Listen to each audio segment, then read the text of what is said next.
Good evening, everybody. Welcome to our special event. This event is in connection with our exhibit, Lawrence in the Path of Destruction, which commemorates and marks the, 65th anniversary of the 1951 flood. I'm not a math major, but I think that that's accurate. And we are very happy to host representatives from Douglas County and from the National Weather Service to speak to us about a very important topic, a topic that we, to my knowledge, have never covered here at the museum, where we not only present stories of history, but we offer very useful information to people in the present day, or at least we strive to. So with that, I would like to turn it over to Jennifer, who is going to speak first. Good afternoon, everyone. My name is Jennifer Prieto. I am a lead meteorologist at the National Weather Service office in Topeka. This will be my 18th year in the Weather Service. I also worked at the Norman, Oklahoma office where I got my degree at the University of Oklahoma before I came to Topeka. And I loved the area so much that I have stayed ever since. So if you don't know about the National Weather Service, we do have a mission statement and a vision statement. We provide weather, water, and climate services to protect life and property and the enhancement of the national economy. So we focus on being a weather-ready nation, being prepared and responding quickly to all hazardous weather, which here in Kansas, we see plenty of that, especially this year. So this is the map of the United States. You can see we have lots of different national centers.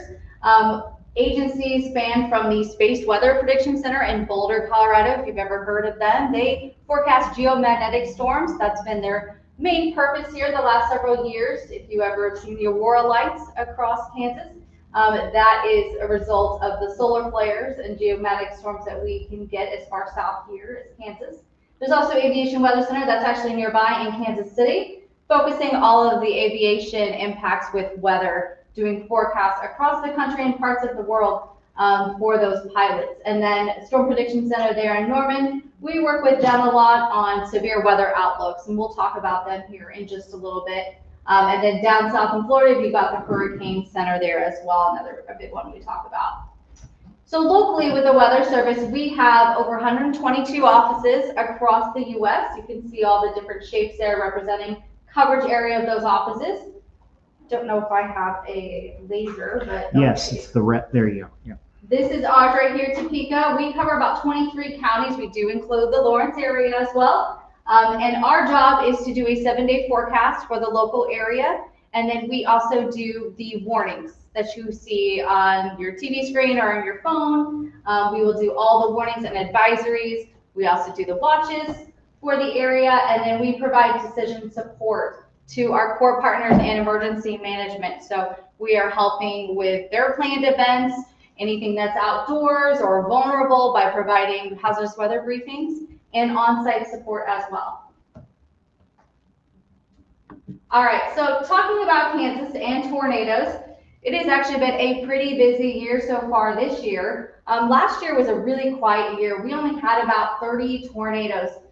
We about doubled that already, and it's only June. So we still have a ways to go in severe weather season, but just last year, we only had 2 tornadoes in Northeast Kansas. It was a very quiet year. We had the biggest day being May 18th of 2025, where there were 7 EF3s, but those were all in Western Kansas. We'll talk about EF3 and the damage scale of tornadoes here in just a minute. Our average for the 30 years across Kansas is 80, about 80 tornadoes each year. So we can't get complacent. Just like this year, where we've been very, very active with severe weather, we can have very active years followed by very quiet years. Blowing debris or flying objects are the greatest hazard in a tornado, not necessarily the wind itself. And this is just a time capsule image of the Andover tornado, if you remember that, back in 1991. That was an F5, which is the strongest of all tornadoes that we measure. So when you look at fatalities for the past 10 years just across Kansas and across the U.S., you'll see that the majority of people that get hurt from severe weather is actually flooding. Flooding causes the most hazards, mainly because people drive in flooded waters and not realize how deep the water is and get stuck. You compare that to tornadoes, especially here in Kansas. We've only had 1 fatality in the last 10 years. We've had quite a bit of fatalities as well across the U.S., mainly in the southeast part of the region where they get tornadoes at night. So being able to take shelter quickly and having that availability is where it gets difficult. And then you can also see we've had a lot of lightning fatalities, mainly just because people are outside and not paying attention to the weather around them. So this is a tornado graph for the last several years, going back to 1995, and you can see the variability in the years for tornadoes. So the last few years, we did have an active year in 2024. Just in Northeast Kansas, we had 22 tornadoes, but then we've had some very quiet years mixed in as well. So I would say for 2026, we're on track with some of our most active years as far back as 2004 there. So when it comes to tornado season, we are looking at April through June is when we see the most tornadoes, but as you see in the graph, you can get tornadoes any time of year. Peak time of day is late afternoon to evening time frame, so about 4 to 11 p.m. Unfortunately, we do have a risk for severe weather with tornadoes in that same time frame for tomorrow. So looking at the EF scale, so tornadoes are measured by the damage that it produces, and unfortunately, oftentimes we get tornadoes that hit rural areas, and if they don't hit trees, if they don't hit anything around them, we don't have a lot of damage to go off and rate them from. So ratings usually start with 0 here. Most tornadoes are EF 0. They're in that blue color, about 57% are the weakest tornadoes. And as you go up in scale, anything that is EF 2 or greater is considered strong tornadoes. And the majority of that is still about 5% of all tornadoes. So majority of them are EF 0 and EF 1. And that number will continue to grow as we have more storm chasers and spotters out there finding all these little small tornadoes. So that is measured, we measure those tornadoes by the damage. So here's some examples of damage. You can see the top right one is an EF 4 that occurred in Alabama. That was the bathroom and a closet that was only standing from that house after the tornado went through. And then that bottom right one was an EF 3 tornado from Tennessee. You can see the interior portions of the house are still intact. And that's why we say when it comes to sheltering options, being in the interior room on the first floor is a safe place to be if you don't have an underground closet, safe room, or basement.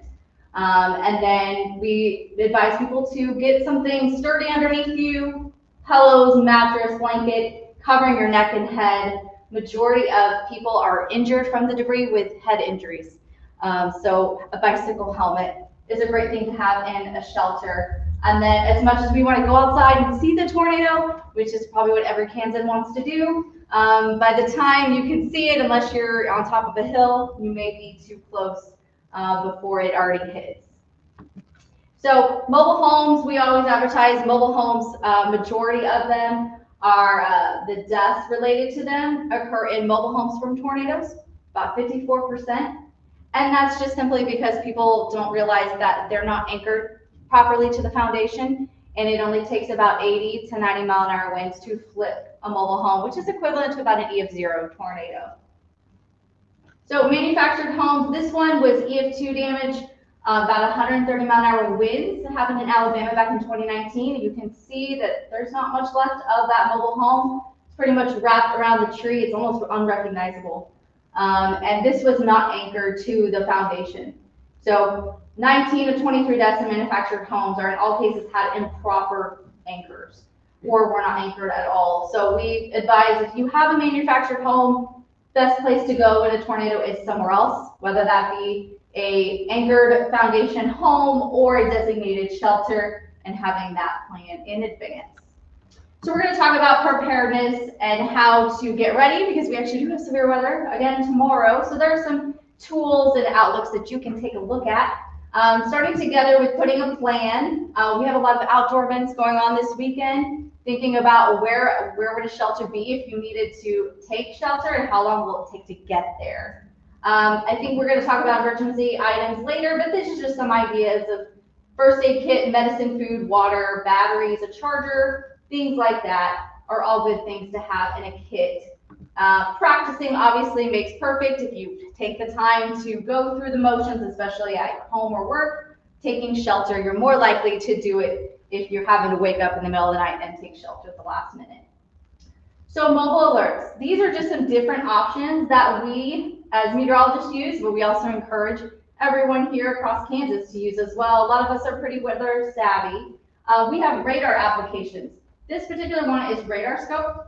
I really like it because it allows you to change radars across the country. So you can be traveling in another state and be able to see the rain or thunderstorms. It has a GPS location tracker on it. So if you turn that on, it'll tell you where your location is relative to the storms. And then it also has the overlay of placing warnings. So you can click on those warnings and it'll give you details about what the hazards are with those storms. So that is free. If you want to have the paid subscription, which is $10 a year, it gives you all of the fun extra data, the wind data and all of that. This one is just alert apps. I know Douglas County has a great alert app that you can sign up for the notifications and they'll send them to you via text message or a phone call. So there are lots of local apps as well. You can research through broadcast media or paid subscriptions that will alert you as well. And then we also have social media and warning applications, paid and unpaid, that you can get as well. So this is lots of different resources on your phone to get weather information.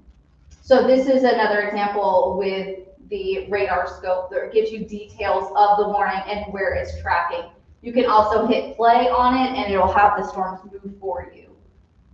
Okay, so situational awareness. So a couple days in advance, there's a couple of products online that you can look at to get you ready for severe weather and look to see what's coming up. I mentioned the Storm Prediction Center in Norman, Oklahoma a few slides ago. This is one of their products. They issue a couple times a day, and it highlights where the greatest risk for severe weather will be. And they color code it from this light green color, which is just general thunderstorms, up to a pink color, which is a high risk for widespread severe weather. So it is very rare that you will see this pink color. It usually indicates you're going to have a tornado outbreak. Most of the time in Northeast Kansas, we're seeing a 2 or level 3, a yellow or orange for slight or enhanced risk. And that just means that the coverage of storms is going to be scattered or numerous words there. But you're going to have the same kind of hazards like tornadoes, hail, wind, that sort of thing. And then we also issue a briefing outlook. So this is on our webpage. If you have not visited, it is weather.gov/top for Topeka. And if we do have hazardous weather, you will see a link here to click.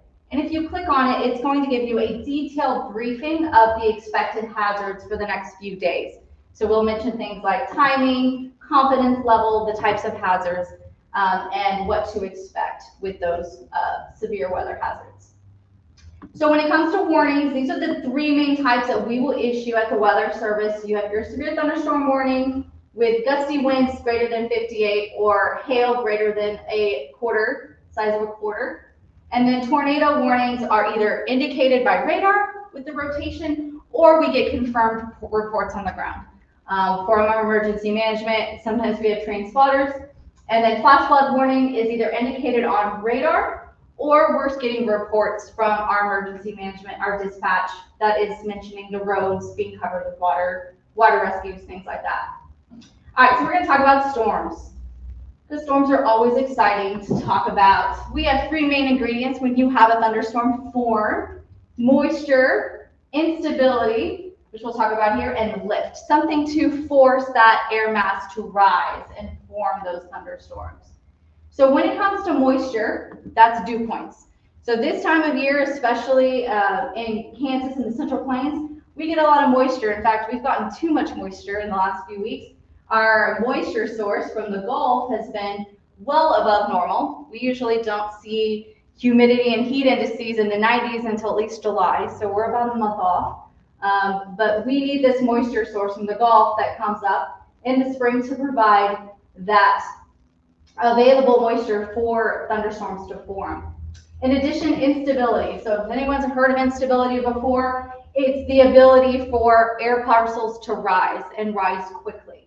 I like to equate it to, I'd like to equate it there to a cap, is what it's called, if you've heard of that before. It's basically a lid of hot, dry air that resides across the atmosphere. And that cap or that hot, dry air will start to erode during the day, especially as you get warm, humid air at the surface that is heated by the sun.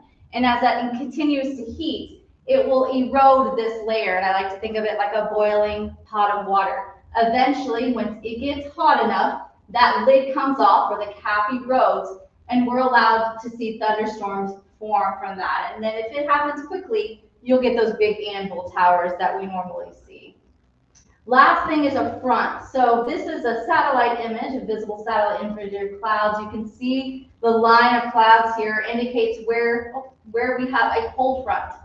So it's a difference of air masses. You have a moist air mass here to the south, and then you have drier air behind it. Those air masses colliding provides a source of lift for those thunderstorms to form. Normally this is warmer air. Warmer air is less dense. It is forced to rise up over the colder air. So that kind of poses that lift for those thunderstorm clouds to develop. So life cycle of thunderstorms, we have 3 cycles that we focus on when we're looking at thunderstorm development. The updraft is the initial phase, that is called the towering cumulus. That is when you have the 3 ingredients we mentioned and you're getting rising air or an updraft. This one is the mature stage where you have the most dangerous stage where all the hazards are occurring with the hail, the wind, tornadoes. That is the downdraft region. So the red arrow indicates updraft. So that's the warm, moist air flowing into the storm. And then the downdraft is that sinking air and the rain. So you have this nice little cycle going on with the thunderstorm. Eventually that will collapse and everything will become downdraft, or the sinking air dominates and the updraft goes away. So that's when your severe threat diminishes and you lose that updraft. So that is the cycle. Now, when it comes to thunderstorms, we have a couple different types across Northeast Kansas, starting with a single cell pulse storm. We get those in the late summer. You'll see them in Florida quite often, where you get these pop-up popcorn thunderstorms that come up and then come right back down.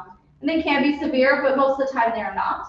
And then we work our way up to a squall line or a line of thunderstorms, followed by a supercell, which is the most severe out of all of them. We're going to jump to a line of storms because we see that all the time across Northeast Kansas. A lot of the frequent features of a squall line is going to be a gust front, which is just the leading edge of the thunderstorm itself. It almost looks like a spaceship. At times, it's a solid line out ahead of it. Some people will say that it looks like a wall cloud, but it actually is different than a wall cloud, and the fact that it is dominated by outflow, cooler air coming out of the storm. There's no persistent rotation with it, and it's very common with lines of storms. It can occur with any storm, but it usually signals that you have strong winds with that storm. Unfortunately, my video there is not going to play, but that's okay. I've got some more cool pictures to show. Next one is supercells. Supercells are dominated by their updraft. So that is what makes them popular. They have a very strong rotating updraft. Looks like a giant spaceship. We call that a mesocyclone. They produce the largest hail. They produce tornadoes. And they produce the majority of the strongest tornadoes. The interesting scientific question that we are still asking as meteorologists is why most of them don't produce tornadoes. They will produce wall clouds, but there is a missing ingredient there sometimes that does not allow them to produce tornadoes. And there is still ongoing research to better decide and differentiate those supercells that will produce strong tornadoes versus those that do not. So with wall clouds, they are very common. We see them all the time. The main threat we look for is if they are visibly rotating and you're seeing rising motion. So you'll see scud clouds or little clouds being lifted up into the base itself. And then you're seeing strong winds increasing with that wall cloud. So that's what we look for when we think that tornado threat is imminent. Wall clouds, there's another example. This can be a strongly rotating one, which increases our confidence for issuing a warning if we have an emergency manager or we have a storm spotter in the field looking at this and sending us pictures. That will greatly increase our confidence to issue that tornado warning. And then as you look at a tornado forming, I've used a football here to kind of indicate the wind. So a lot of times you need winds increasing with height and direction as you go up in the atmosphere. So in this particular instance, you have increasing winds with height. And if you could imagine this soccer ball is spinning horizontally, and as it's doing that, that air parcel or football is being lifted up from the horizontal into the vertical of the updraft itself. And if you have a wall cloud present and you get that rotation going on, it helps to create that tornado. Now, addition, you can see down here, this is where the rain is occurring. So a lot of times you will have a spinning circulation, we call that vorticity. It's spinning towards the updraft where the tornado would be as well. And that cooler, moist air is actually helping the tornado form as well. You're getting that additional circulation. So multiple circulations going on there with a tornado forming.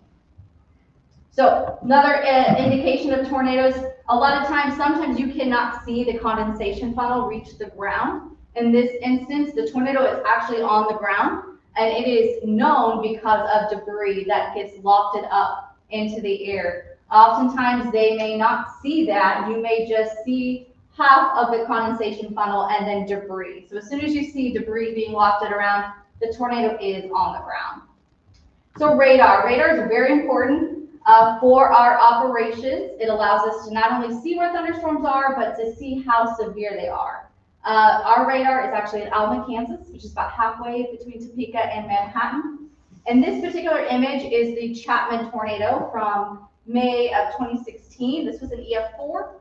And the circulation for the tornado was right here where that little hook is. So it helps us to see with reflectivity of how much of an outgoing signal is returning to the radar. So the radar sends out pulses of energy. It encounters targets. In this case, it was rain, hail, and then it sends it back and reflects back to the radar where they process that. Sometimes we can see birds, geese, bats, cars, if it's close enough to the radar as well. So as a supercell, this is what it looks like on the radar. And just like Chapman, you can see where that potential tornado location would be, where that little hook area is. And then the pinks and reds just indicate very heavy rain and large hail. So the main updraft region, we call that the hook echo, is right there on the southern part of the storm. Now with velocity radar, we look at that for wind. So we're looking for rotation and the potential for a tornado. So depending on how far the radar is actually about 4,000-ish feet from Lawrence. That's how low we can see to the ground. So if anything's occurring below that, we may not be able to see it unless we have a spotter in the field. So when we're looking at velocity on the radar, we're looking at winds coming to the radar and winds going away from the radar. And when they come together and turn, that is when we see rotation and a possible tornado. So there is an example of those winds coming together to form that couplet. So this one is Joplin. If you remember Joplin, this was the EF5, May 2011. And you can see this is an obvious case where you have a very tight couplet where the winds are in excess of 200 miles an hour with this particular circulation. This one is the tornado debris signature. If you've heard of that before, we have the capability to detect a drop. This is a correlation coefficient. This is measuring the objects. So if you've got similar objects like raindrops, you're going to have this pinkish color. When you start to see different objects that maybe are not the same, as in trees, pieces of a house or cars, it's going to indicate that with a drop in this cooler color, the blues. So in this case, we can see this drop in the correlation coefficient with the circulation and that hook echo. So in this situation, this would be a tornado debris signature. This was the image of the tornado at the time. This is actually the Lawrence tornado, if you did not recognize it. In this particular case, it was wrapped in precipitation, and we did not see the actual tornado. There's another example of a tornado debris signature as well. So when it comes to reporting severe weather, I've said this before, reports from the field, from emergency management, law enforcement, is part of our warning process. We look at that information along with the radar and the environment. to issue our warning. So it's a 3-step process that we go through. And when it comes to hazards, we're looking for certain types of hail, obviously any kind of tornado, wind damage, flooding, impacts, and then of course seeing lightning. So anyone can call our office. We have a phone number. We have a Twitter, Facebook page. You can let us know if you are seeing severe weather. And these are some of the indicators that you can let us know. Essentially, we just need to know where you're located, when it happened, and how large the hail was or what wind damage occurred. Did you see a tornado or a funnel? Was there flooding, and what kind of impacts were there? And that can help us greatly with our warning, because we share that not only with emergency management, but we share that with the TV meteorologists as well. So with lightning, safety tips obviously are catchy phrase for the Weather Service. When thunder roars, go indoors. Stop valve activities. Don't touch anything electronic or corded. Finding a sturdy house or a building or a car with a roof to stay indoors for at least 30 minutes. And then with flash flooding, we have another catchy phrase, because that's what the Weather Service does. Turn around, don't drown when flooded. It takes about only 2 feet of rushing water to sweep away vehicles. That includes SUVs and trucks, so they are not immune. And then 6 inches of moving water can knock an adult off their feet. Most flooding deaths do occur at night. Being able to try to judge a flooded road is very difficult, especially at night. And then tornadoes. There's really no safe options when it comes to cars and tornadoes. They really just don't mix. This was the EF3 tornado that hit St. Louis last year. If a tornado is visible, it's far enough away, it's best to just drive away. Drive in the opposite direction away from the tornado. If you don't have enough time, it's better to find a sturdy building to shelter in as opposed to staying in your car. Being in your car is the most unsafe place to be. But if in an extreme situation and you don't have a shelter, best thing to do is to park your car, put your seatbelt on, and get as low as you can into the car to protect your head from any flying debris. So tornadoes and cars, best not to get into that situation with it. Like I said, this is our contact information. If you have any questions or reports, you are welcome to reach us and we'd be happy to help. So that is all I have. Thank you very much.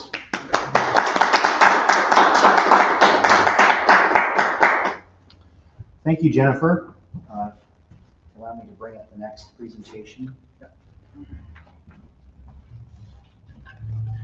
And for those of you keeping score at home, I did get my math wrong. It's been 75 years since the 1951 Kansas River flood, so I apologize for that. But now I'd like to welcome John to come up and give us another presentation. Yep. Thank you. Thank you. I'm John Stepich. I'm the Deputy Emergency Management Director here for Douglas County, Kansas. So generally speaking, emergency management, we're not just the weather people. They're the weather people. We know just enough about weather to be able to talk to them, interact with them, and then pass that information on to the public. We also know just enough information about a lot of other hazards, like hazardous materials, a little bit about earthquakes, acts of violence, large events. So we as emergency management, we practice what's called holistic emergency management or all hazards preparedness. So a lot of the things that I'm going to talk about can be applied to any type of hazard that can, or any type of disaster that can affect you as a person. If you're not familiar with emergency management, we are the department of the county government that is charged with preparing for and responding to disasters of any type. You can see our vision statement here is to ensure Douglas County communities are disaster aware and disaster prepared. And I'm not going to read the mission statement because that's a lot of words, but summed up in that we're preparing for and responding to and recovering from any type of disaster. Why does it matter to be prepared for disasters? They can strike quickly without any warning. We've gotten really fortunate at how well the Weather Service can see things and communicate that to us even a week ahead of time. But even like we've seen recently, disasters can strike with little warning, or they can intensify with little warning. Following a disaster, emergency personnel may be overwhelmed or have a delayed response, if there's debris in roadways, or if there's just too many emergencies that our normal staffing of our police and fire departments can handle. And that's kind of where we come in as emergency management, to help bring in more resources, to help coordinate the information to get the most help where it's needed the most. It's always important to be familiar with all the different hazards and disaster types that could affect you and how you can be prepared for them. So today, again, we're still focusing mostly on severe weather hazards, but again, a lot of the preparedness things I'll talk about can be applied to almost any other hazards. So with severe weather, we have wind, we have the stuff that's blown around by the wind, and hail, flooding, lightning, and of course, tornadoes. And I think all of these pictures were actually taken in Douglas County as well. So we as Kansans are no strangers to severe weather and all of these hazards that come with it. Here's a brief summary of just tornadoes that have happened in Douglas County. There was one dating all the way back to 1911. I couldn't find any pictures of it. 1981, 2003 did some damage over on the west side of town. Eudora has also had a couple of them in 2008 and 2015. The most recent one, or the largest one in most people's recent memory, was this one, May 28, 2019. This person who took the picture was not in the basement where they should have been when the tornado warning was happening. And Tuesday morning, June 9th, 2026, we had an EF0 tornado cause damage in North Lawrence. So I was able to find one of our pictures that somebody sent in to us following that damage. Jennifer talked about a watch versus a warning. I'm gonna push the point home a little bit more. A tornado watch or a severe thunderstorm watch is typically made for a large area hours ahead of time, usually hours ahead of time. What that means is keep watch for hazards for tornadoes that may occur. When you get a tornado watch, start being prepared. Make sure that you should be prepared ahead of time, but make sure that your kit's all right. Make sure that you know what your plan is. And make sure that all of your alerting methods are on and ready to tell you when there is a tornado and you need to take shelter. A tornado warning is issued for a smaller area, usually less than the size of a county, and it is usually issued minutes ahead of time. A tornado warning or a severe thunderstorm warning means the hazard is here now and you need to take action now. Specifically for a tornado warning, those are issued when either the National Weather Service sees the radar signature and they are confident that that signature on the radar is a tornado, or when a credible source such as a trained spotter or an emergency manager has physically seen the tornado and has reported it to them. So oftentimes you will see in the warning text if it's a radar indicated or a confirmed tornado. Radar indicated still means you need to take action, you still need to take shelter. Tuesday morning's tornado was radar indicated. It was dark, it was rainy, nobody saw it, nobody could have seen that actual tornado, but it caused damage. You need to be aware of it. When a tornado warning is issued in Douglas County, we will activate our outdoor warning sirens. Notice I did not say tornado sirens. They are outdoor warning sirens because they are meant to be heard outdoors. If you are at home in your basement with the TV on and music blaring, you're you're not going to hear the sirens. So you need to have another method for receiving those warnings. So anytime that there is a tornado warning or an observed threat that has not been warned yet, say from our weather spotters, we will activate our tornado or our outdoor warning sirens. When we activate them, they will sound for 3 minutes. They will stop sounding for 2 minutes because they need to cool down, and then we'll reactivate them for another 3 minutes. So we will continue that 5-minute cycle for as long as the warning is in effect or as long as the threat persists. You will not receive an all clear for a tornado warning. We will not use the sirens to sound an all clear. We're not going to send out a message that says all clear. How you know? So when you receive the tornado warning, in the text of it, it will say what time it expires. When you've reached that expiration time and another warning has not been issued, then that is your all clear sign. So clear that up. If you want to know more about our sirens, our URL is right there, dgcoks.gov/outdoor sirens. You can learn a whole lot more about that.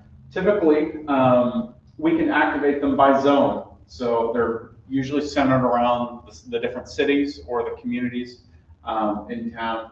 And so when the Weather Service draws their polygon on the map that says, you know, this is where the warning is, we see which zones interact where the polygon is, and then we activate them that way.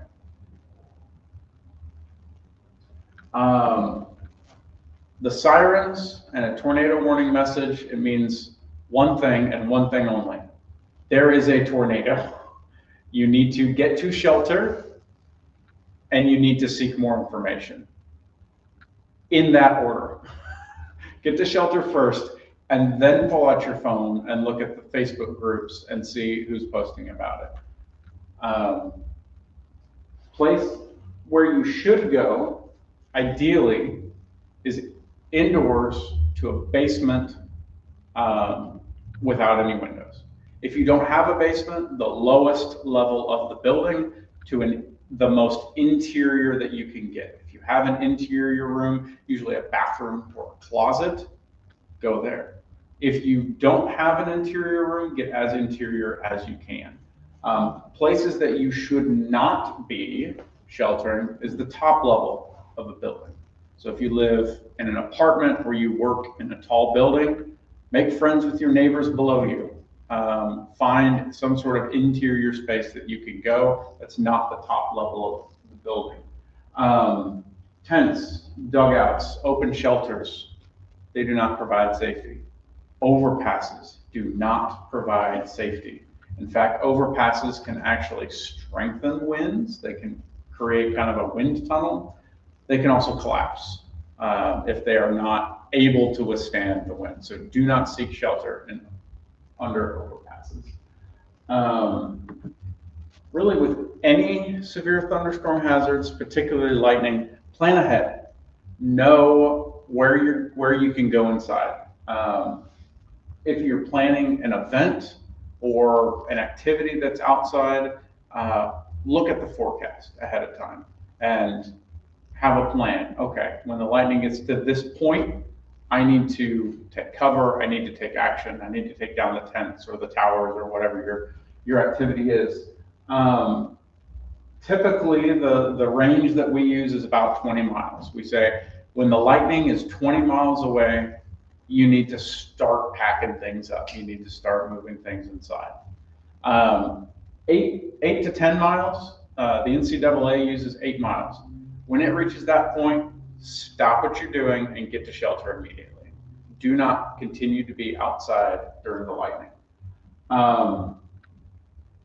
Go inside or get into a hard-topped vehicle. Canvas roofs do not work.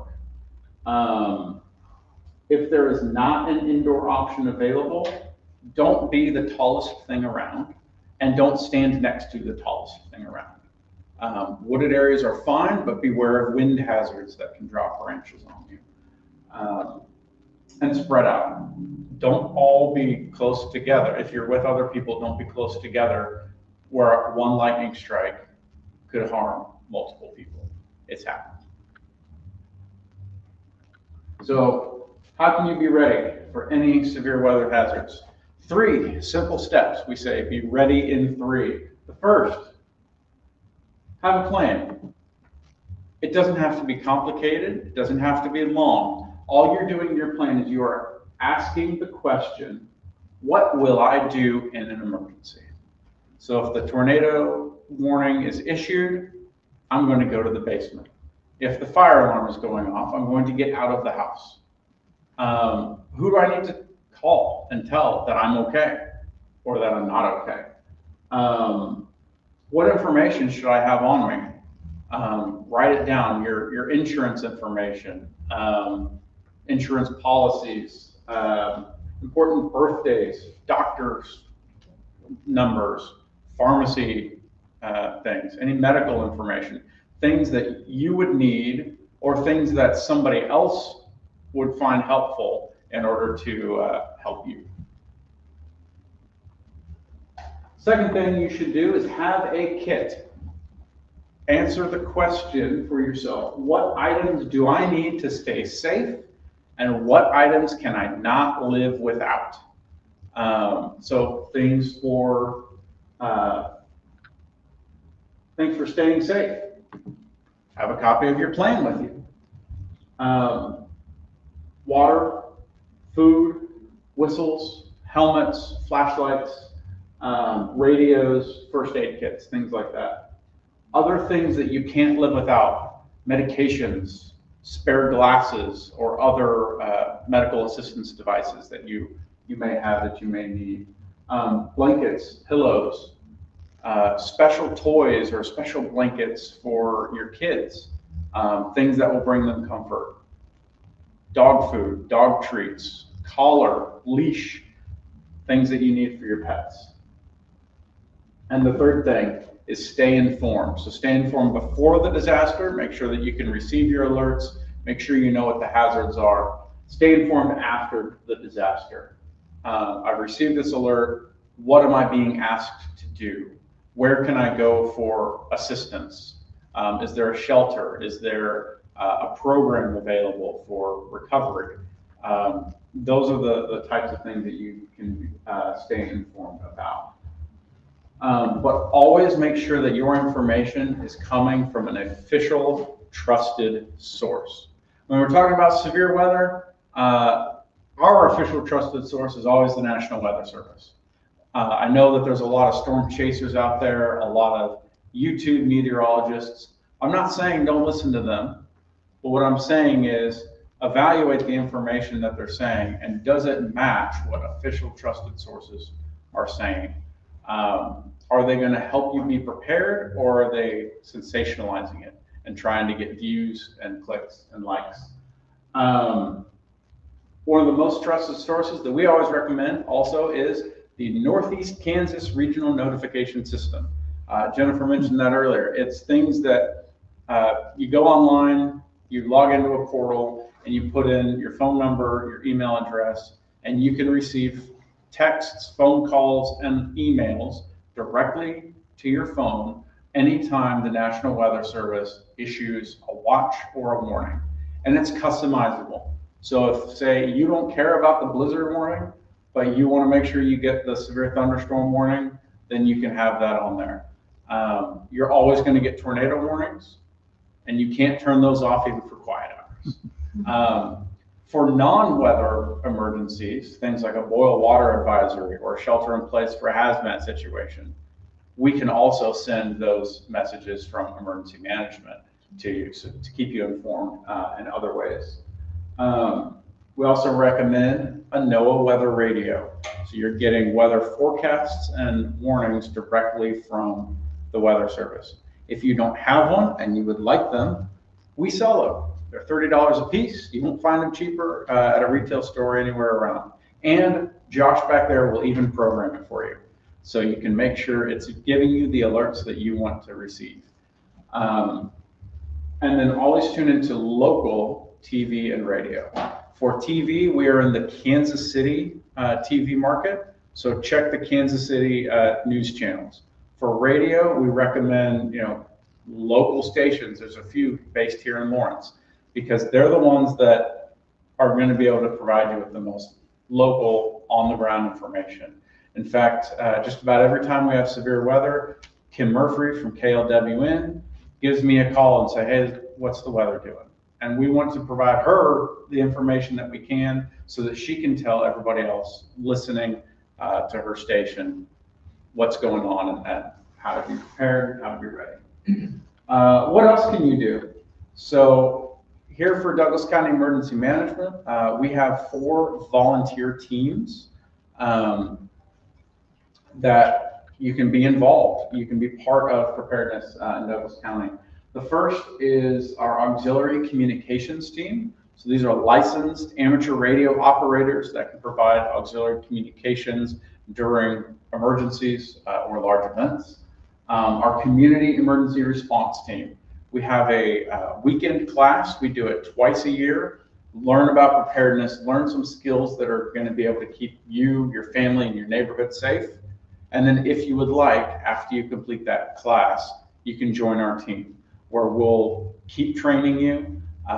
You'll do outreach activities with us, and we may use you in a disaster for various things.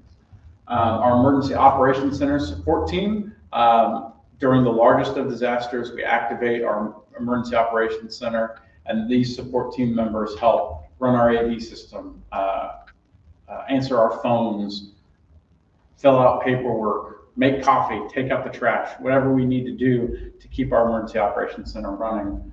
And then our Skywarn Storm Spotters. If you're really into severe weather, join the Skywarn team. We'll train you. We'll give you some equipment. We'll give you a radio. And when we activate, we'll send you out to predetermined locations throughout the county and have you report back to us what's going on. We then take those reports from our spotters in the field, give them to the National Weather Service so that they can issue the appropriate warnings, and we can help get the message out. Where is the hazard? What's going on out in the field? If you want to get a hold of us, this is how you can get a hold of us. We're on Facebook, we're on X, we have a phone, we have an email address. So that's what I got.